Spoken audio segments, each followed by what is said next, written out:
Welcome to your first lesson in Fearless Shotokan.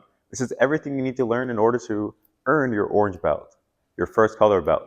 In order to get there, we need to learn a few terms and a few basic stances and techniques that we'll continue to build upon as you get ready to earn your black belt.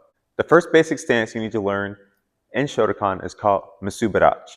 The best way to get into Musubarachi is simply stand with your feet together and hands by your side and try to stand nice and tall. From here, to get into Musubarachi is simply turn our feet to a 45-degree angle. We're going to take the corners of the room.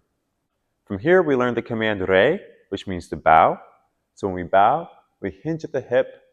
Make sure your weight continues to be evenly distributed so we're not losing balance. Keep eye contact forward, and we come back up. The next command you're going to learn is called Yoi. Yoi means to get ready. You're going to step into Haikodachi. Now to step into Haikodachi, you're going to bring right over the left. You're going to step out with your left foot first and your right foot second. Notice my hands are still open, and I bring them to the side, closing them in fists. The reason why we step with the left foot and the right foot, if I step left and right, my center line stays the same. But if I were to only step with one foot, notice how I'm off the center. Hajime is the command to begin. This comes into importance later when you come to test for your orange belt, and I'll show you in the mock video. Before we start learning to throw a punch, we need to learn how to throw a proper punch so we don't hurt ourselves. And so that we make sure we have proper power going into the target, a good transfer of force. Now the Japanese term for a proper fist is called saiken. I tell people the best way to get into a fist is to show me a thumbs up. And now we're going to take that thumb and we're going to lock it down. Notice I have 2 digits on my first finger. I have the knuckles up here that I use to knock on the door, and I have the knuckles down here. My thumb is going to go just in between, only on the first finger, and it's going to nestle itself against that first finger. So I'm going to be pulling in. I'm also going to be pulling down.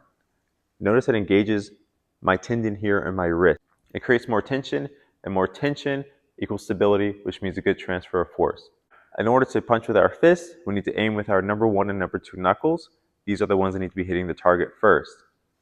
In order to do that, when I hold my fist out, my wrist needs to be nice and straight. So it can't be here, and it cannot be here. I need to be able to look down my arm and see it be nice and flat from elbow down to that knuckle. To make sure I hit with the number 1 knuckle, I'm going to bring my pinky towards my ulna. We call this ulnar deviation. So notice, I'm actually going to bring my fist out towards the outside of my body. The next term we're going to learn is called hikite. Hikite is the foundation of everything Shotokan.